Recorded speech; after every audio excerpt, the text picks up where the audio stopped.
here.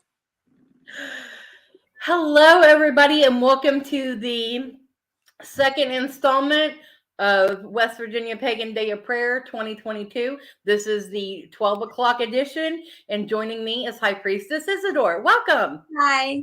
It's great to be here. So you are doing a lot for the community this year. Not only are you joining us today, but you are going to be doing opening and closing rituals at Pagan Pride this year. I know. I look forward to that so much. I can't wait. It is the Peacock of Culture this year, and it really ties into so what aspect of paganism would you call it to be tying into? I want to hear what you have to say. When I think of peacocks, I can't help but think of Hera because of her with her scepter and everything. And so to me, what that brings out is that sort of like confidence and pride that you get from being, the queen of Olympus. And so I think that as pagans, we have to have that same sort of pride in ourselves and our practice. And in a way, we can pull on that from Hera and build that confidence in ourselves too. And in a way, release our own inner peacock. Absolutely. Got that confidence, right? Exactly. Yeah. So what this brings up an interesting topic for me to ask you. What is the difference between the Greek, being a Greek pagan and being a Hellenistic? So, it's partially semantics because you could pick whatever one you want to be called. For me, being a Hellenic polytheist means that I worship just the Greek gods. Whereas you can be a Greek pagan, but you could also be a Norse pagan or a Celtic pagan, and you can kind of like mix and match those. Whereas with my practice, it's just solely the Hellenic practice, and I do follow it from a reconstruction point. So that means I try to practice it in the exact same way that it was practiced back in ancient Greece. So this includes all of the proper ceremonies, such as making sure you do care nips before prayers. You have to wash your hands and face before the gods, or veiling for Hestia. You have to follow the lunar calendar to keep track of when the festivals are, because they followed a different type of calendar than what we have. So there's a lot more to Hellenic polytheism than there is to just Greek paganism. I would say that Hellenic polytheism is like digging deeper into the iceberg. Like the tip of the iceberg is Greek paganism, and then everything that you don't see underneath is Hellenic polytheism. It's a deeper connection to your deities. Oh yeah, definitely. Like it's a all soul. about building that. Like the Greek word is charis, Kharis, and it means that relationship between you and the divine. That's beautiful. Like I'm really thankful to have you here with a different perspective on things and coming from a different background. It's always, I think that's one of the best things about the internet in right now, is that we really do get a chance to see all these different walks of life and all these different patterns of faith, because with paganism, everybody's kind of got their own personalized, stylized faith. So there's always more to learn. Like you're never going to reach quite the bottom, because there's always going to be one person out there that practices slightly different, and you can gain that knowledge from them too. So I think that's why I exalt like community at the very top of my practice, because even the ancient Greeks, they would gather and talk about everything before making a final decision on things. So I think that's important. Absolutely. Community for me and Roman Temple of Light is what we stand for. Hello, Natalie. Hello, Emma. Thank you all for joining us. So you are here because you created a prayer for the current status of the world. So I want to talk about how it came to be. Since we were talking about community, it kind of leads into that. Yeah, for me, and this is as long back as I can remember, I've always been so big into community. I grew up with a very close family.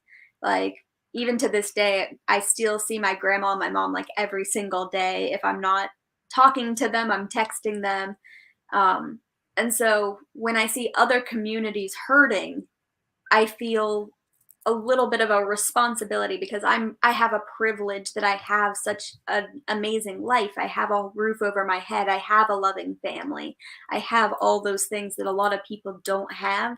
And so when I see a community hurting or a community being bombarded by, pretty much terrorism Yeah. and watching people lose their lives, I mean, I couldn't just sit back and watch. I needed to do something. And so, when all in doubt, when you have nothing else that you can do, you can always pray. So what does so you put out a video yesterday, and it was just perfect in timing. So you were talking about what prayer means to you, and I'm so excited to have you on here because somebody that's just as excited about today's event as I am.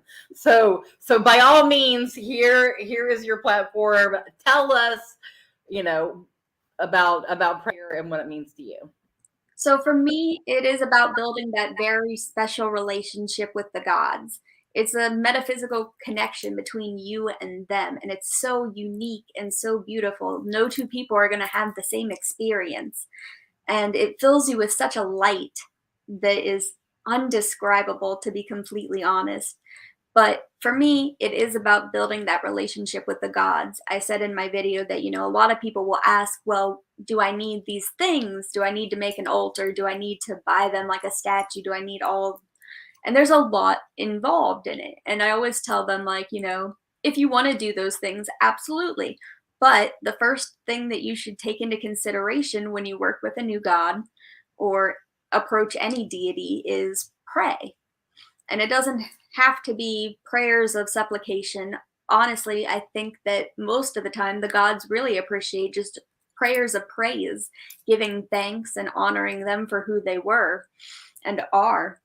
And so to me, that's one of the biggest things. I pray in the morning, I pray in the night, I take prayer requests for other people because, you know, when I have nothing else at the end of the day, I always have my voice. Yeah. Well, that brings up a point, and thank you for saying that. I have a bowl back here, and we are accepting prayer requests all day long. Send them over to us at our Rowan Temple of Light page or at rowantempleoflight@gmail.com, and I will burn them in a petition ritual tonight after our 9 o'clock closing episode. So want to put that out there. I have it back here. My little altar, I have an amethyst here. And with my little Athena energy, I don't know if you can see it, but I have a golden tree. So much. It's so beautiful. You can actually see the golden tree? I do. Ironically, my Athena altar is right behind me as well. And then I have her, my goddess here. She's I love it. They're behind me like every show. But I wanted to put the tree up here with the candle on it to kind of give that energy off today. I love it so much. That energy with the mountains back there. Yeah. Athena power today.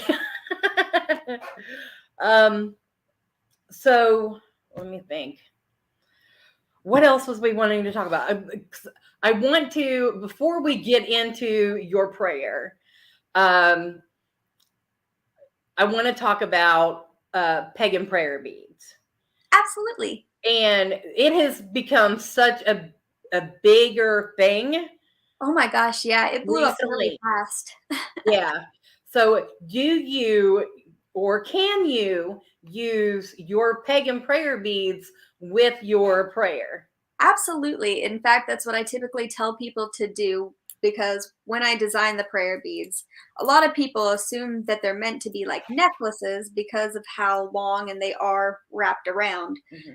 But if you actually think about them like Catholic rosaries, instead what you're supposed to do is kind of put them on your hand, wrap it around your hand, And then in Hellenic polytheism, if you're praying to Auronic deities, which are deities from Mount Olympus, your hands go up.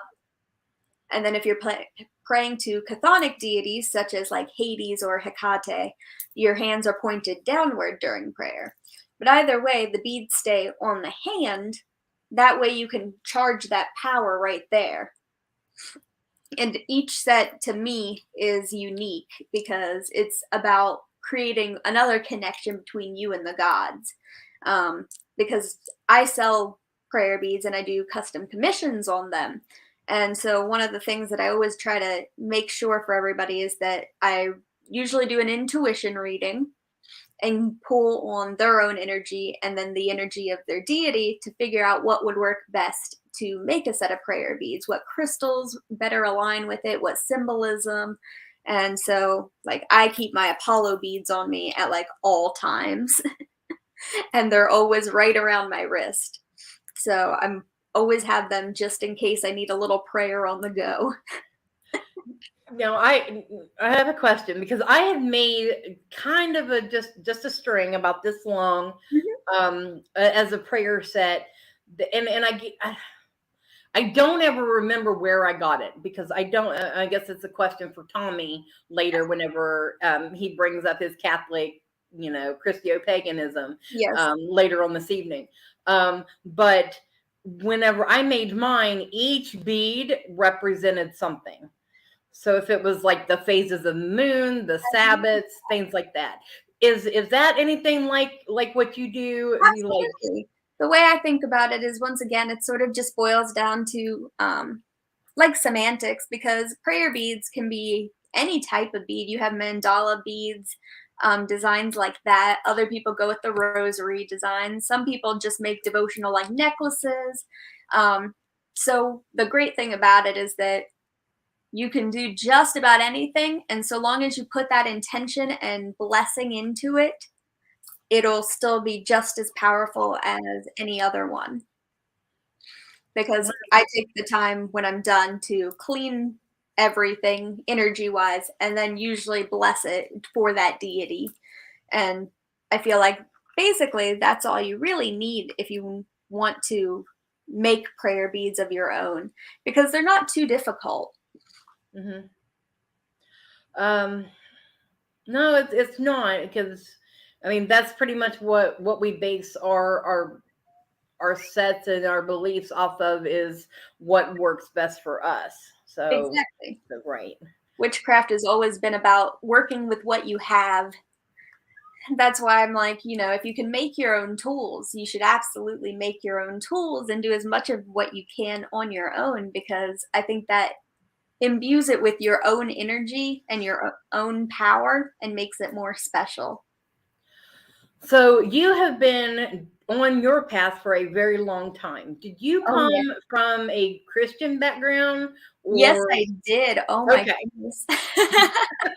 I know. There was a time that I got baptized, and I think back to that sometimes and laugh. But No, I did on my own when I was 14. My yeah, mom and my grandmother came to watch me get dunked in the creek out behind the church, I think I but was it was all 10 on when me. I got baptized. It was right after I got sick. I remember that because my parents were concerned that it was like going to be a big deal. But no, I started practicing. I actually started in Wicca, um, of all places. But I started practicing when I was 12 years old in 2009. And I still remember it because my mom actually was the one who bought me my very first book, and it was Scott Cunningham's Wicca for the Solitary Practitioner. I Oh, still I remember love it. that book and I love Scott. That was the intro to my practice. And I remember at the time being really conflicted because, I did grow up in a Christian background but I was feeling this pull, like a strong pull towards magic instead. And it was a difficult path, but I can honestly say, as I grew over the years and I've matured, that I'm so grateful that my family was so accepting and so Yeah. supportive of it because not many people can say that. And if it weren't for the fact that they did, participate and They got me the books. They helped me learn things. Like, I don't think I'd be as knowledgeable as I am at this age because I am only 24 right now. And so it is really thanks to my parents that I have the knowledge that I do because they were the ones who encouraged me to start into it and like keep looking into it because at the end of the day all they cared about was what I was if I was happy. Yeah. And if I found faith in something else, as long as that made me happy, they were okay with that. Yeah, you're definitely one of the lucky ones. One of Well, the we're some of the lucky ones. I think Wicca is a good base for everyone to start out at, especially if they come from a Christian background, because of those rituals and what am I trying to say? Not repeated things, but you know what I'm saying. Not the rituals and the things that just continue because it's very well organized as a religion. yes. Thank you. It has more rules and more structure than a lot of other religions, and I think that's because it is more of a neo-paganism thing, whereas if you think about like Norse pagans, so much of their history was just absolutely destroyed. Yeah.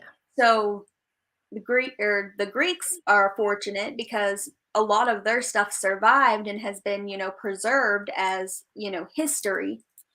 So, we have that. Wicca has their background, and Catholics and, Christianity, they've got all that. But there's still a lot of pagans out there who have to make things up as they go because their history was lost. And that's what I talk about a lot, and I say it very often. Religion is regional. It is definitely regional and cultural, and unfortunately a lot of cultures have lost their history. And it's sad because, we're getting to see so many people bringing it back though and reinventing it, and I love seeing the innovation and the passion in people because I've always been really passionate about my faith and about witchcraft in general because of how much of an impact it's made in my life. And so it brings me so much joy when I see other people getting to experience that too. Mm-hmm. It just really makes a huge difference, I think. Yes, absolutely it does. Okay, well, do you have anything else you want to talk about before we get into your prayer? Not that I can think of. Okay. All right, let's do this.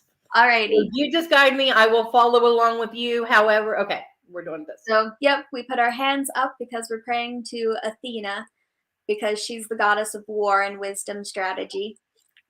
Flowers grow betwixt broken ribs. Ukraine stands proud and does not give. Plant your seeds and plant your feet. Turn to the sun and gather to meet. Raise your voices in praise and in cries, for as long as you stand, democracy does not die. Blessed be. Blessed be. Wonderful. So, if you would like this, or are we going to share your prayer out today? Absolutely. Okay, so we'll get it posted in the event, so that if you're watching this later and you want to follow along, you can. I look so forward to seeing Tommy on here later.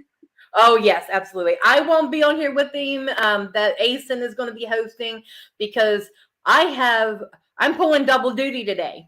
Oh, so nice. Not only do I have this, but at this evening at 5:00 at Appalachian Oddities in Weston is our paranormal event called Odd Encounters. Oh my gosh, that sounds so fun. Oh, they have been a blast. This is our third one, and it's gotten bigger as we've going. So that is wonderful. You gotta understand, in Weston, we've got the asylum and all that paranormal energy, and it's been kind of other than the asylum, it's been a little quiet. Not very many paranormal groups coming out of there. I got my start from there. Not from the asylum, but from a hometown paranormal group. So that I've been doing since 2010. So So I'm going to go and share my wisdom down there tonight, and show off recorders and other equipment that I've used. So yeah. But so I won't be back until, well, I'll be here for the 3 o'clock because it's Rowan Temple Light, me and Priestess Lady Morgana. And then at 9 o'clock, I will be on here with the amazing Byron Ballard. She also has a prayer for Ukraine, and she has been doing the prayer for the dead as well as long as we've been doing this since 2020.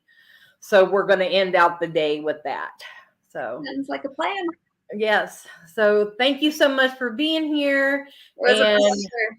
And sharing that, and we'll get that prayer out in the event to you guys here shortly. So thank you, and we will see you at 3 o'clock.